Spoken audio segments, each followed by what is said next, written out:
Students अज आप 10th class की poem देखो करैक्टर ऑफ हैप्पी मैन आप पहला कर ली सी डैथ द लैवलर ये मैं एक्सप्लेन कर रहा पहला इसकी समरी इस तो बाद stanza by stanza then we will discuss about the question answer understand.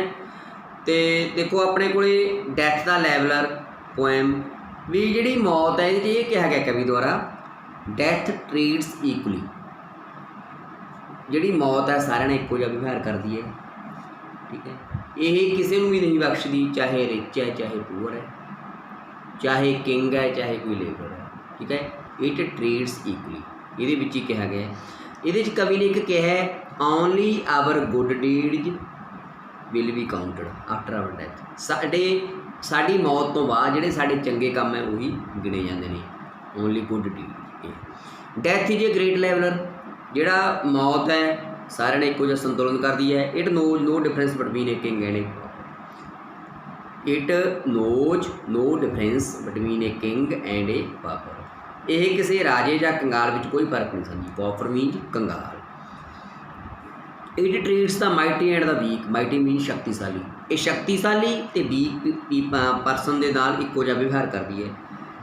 The rich and poor आप पहले गल कर चुके चाहे अमीर है चाहे गरीब है everybody has to go before death हर एक व्यक्ति को मौत अगे झुकना ही पैंदा है। Man should not boast of the great deeds कहना मनुख को अपने बड़े बड़े कामों का हंकार नहीं करना चाहिए बोस्ट नहीं करनी चाहिए ईगो नहीं करनी चाहिए। ओनली गुड एक्शन या रिमेंबर्ड आफ्टर एक गल याद रखो बेटा पोएम कोई भी कवि चीज़ लिखता है कविता लिखता है या कोई कहानी वगैरह लिखता है वो गल जी होंगी है मोटिवेशन वाली होंगी है। ओनली देखो कितनी वधिया गल कही है कवि ने पोएट ने ओनली गुड एक्शन या रिमेंबर्ड सिर्फ मौत तो बाद साढ़े चंगे काम ही याद रखे जाते हैं। हुण बेटा मैं स्टैंजे पढ़ रहा the glories of a blood and state glories the शान साढ़े ब्लड के स्टेट दियाँ are shadows not substantial things there is no armour against death there is no armour against fate death lays his icy hand on king देखो blood बेटा इतने खानदान को कहा गया खून नहीं ब्लड मीनज खानदान सबस्टैंडियल महत्वपूर्ण आर्मर मीनज कब्ज साढ़े जन्म या रुतबे की शान या जश सिर्फ परछाइयां की तरह होंगे ने यह कोई महत्व दियाँ ठोस चीज़ां नहीं होंदियां किस्मत को बचाने वाला कोई कब्ज नहीं होंदा मौत अपना बर्फ वर्गा ठंडा हथ राजियां ते भी रख देंदी है भी राजियां नूं भी नहीं बख्शदी ये कहा गया stanza second sceptre and crown sceptre means राजसत्ता क्राउन मीनज राजा राजसत्ता ते राजा must tumble down and in the dust be equal made सारे चाहे राजसत्ता चाहे कोई राजा है सारे हेठां डिगदे ही डिगदे ने and in the dust be equal made सारे दे लई सारे धरती मिट्टी च समा जाते हैं with the poor crooked scythe and spade scythe mean दाती स्पेड मीन फाफड़ा राजसत्ता हो या राजा सब नूं हेठां डिगना पैंदा है अंडरस्टैंड अते वो मिट्टी विच मिल के बराबर हो जाते हैं चाहे कोई अमीर है चाहे गरीब है चाहे राजा चाहे भिखारी है चाहे कंगाल है वो मिट्टी के विच ही मिलता है। गोल आकार वाली दाती ते फाफड़ा चलाने वाले गरीब किसान के नाल अर्थात मौत राजा ते रंक राज सारे बराबर हो जाते हैं चाहे कोई दाती कट्टण वाला किसान है चाहे राजा रंक है मौत तो सारिਆਂ ਨੂੰ बख्श देगी। Some men with swords may reap the field and plant fresh laurels will where they kill but their strong nerves at last must yield they tame but one another still कुछ लोग तलवारां दे जोर ते युद्ध जित सकते हैं अते दूसरिਆਂ ਨੂੰ मार के जित के तोहफे प्राप्त कर सकते हैं। देखो है ना some men with sword may reap the field and plant fresh laurels will they kill परंतु उन्होंने शक्तिशाली शरीरों भी आखिर में हार मननी पैंदी है बट देयर स्ट्रॉन्ग नर्वज उन्होंने जोड़े स्ट्रॉन्ग नर्वज ने एट लास्ट मस्ट जील्ड उन्होंने हार मननी ही पैंदी है जील्ड झुकना ही पैंदा है समर्पित करना ही पैंदा है मौत अगे दे टेम बट बन अनदर स्टिल वो सिर्फ दूसरे को ही हरा सकते हैं ना कि मौत में। थर्ड अर्ली और लेट दे स्टूप टू चाहे पहला चाहे मगरों किस्मत अगे झुकना ही पैंदा है, स्टू मीन झुकना।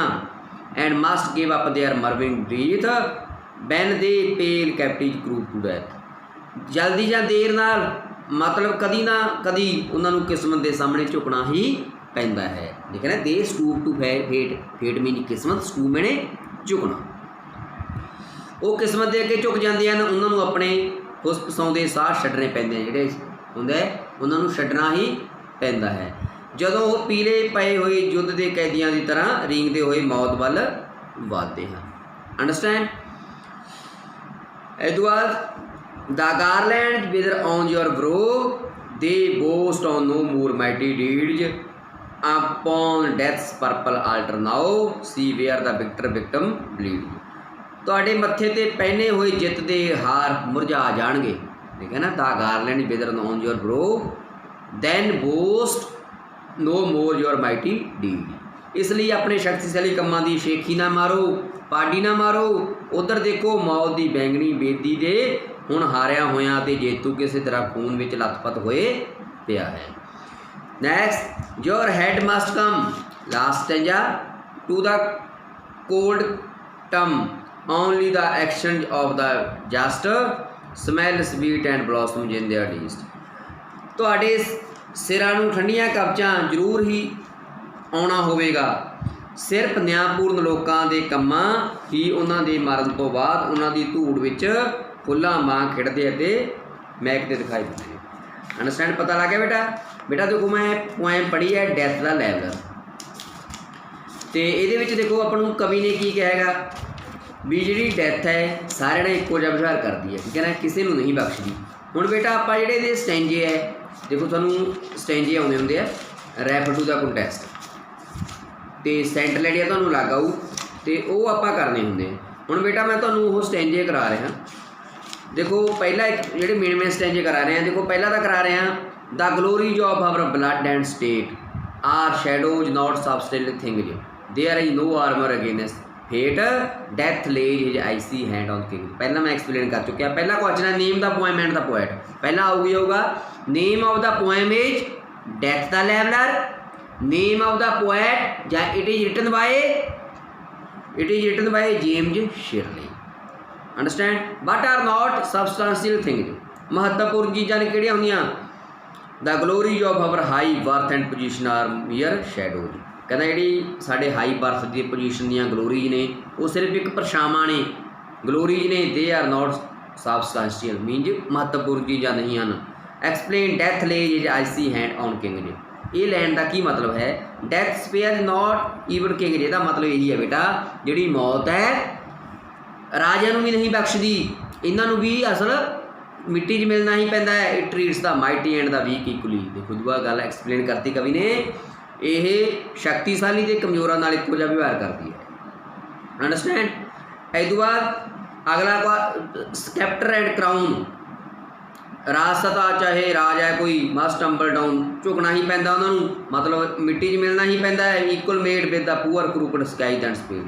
Right the name of the poem अपना पहला हो चुका है। Who are equal before death, मौत के अगे किहड़े बराबर ने? Mighty king and poor peasants.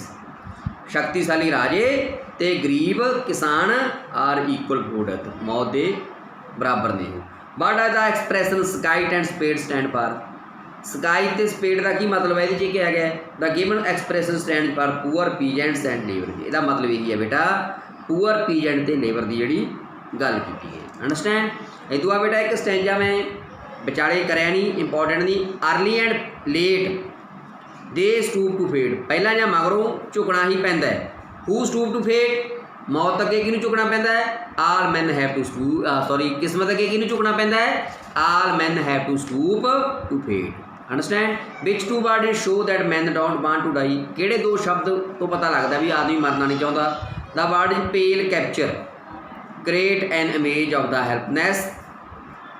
ना किहड़े दो शब्द ने? Murmuring breath, sorry but two word show that man don't want to die, murmuring breath. Third what is meant by pale captive का की मतलब है? Word is pale captive create an image of the helplessness beings who are at the point of death. Pale का मतलब पीलापन, जिहड़े मौत के किनारे होंगे। अंडरस्टैंड बेटा? बेटा देखो मैं 3 स्टैंजे तुहानूं कराए हैं। ਜਿਹੜੀ ਪੂਰੀ ਮਤਲਬ ਡੀਪਲੀ ਤਰੀਕੇ ਨਾਲ ਤੁਹਾਨੂੰ ਡੈਪਥ ਦਾ ਲੈਵਲ ਪੋਇਮ ਬਾਰੇ ਦੱਸਿਆ ਹੈ। ਇਹਨੂੰ ਪਹਿਲਾਂ ਇੱਕ ਵਾਰੀ ਪੋਇਮ ਨੂੰ ਜ਼ਰੂਰ ਅੰਡਰਸਟੈਂਡ ਕਰੋ। ਅੰਡਰਸਟੈਂਡ ਕਰਨ ਤੋਂ ਬਾਅਦ ਤੇ ਇਹਨੂੰ then write the stanzas on your notebook. Okay ਬੇਟਾ, ਪਹਿਲਾਂ ਤੁਹਾਡਾ ਜਿਹੜਾ ਮੇਨ ਮਕਸਦ ਕੀ ਹੈ ਅੰਡਰਸਟੈਂਡ ਕਰੋ। ਓਕੇ ਬੇਟਾ, ਥੈਂਕ ਯੂ ਵੈਰੀ ਮਚ।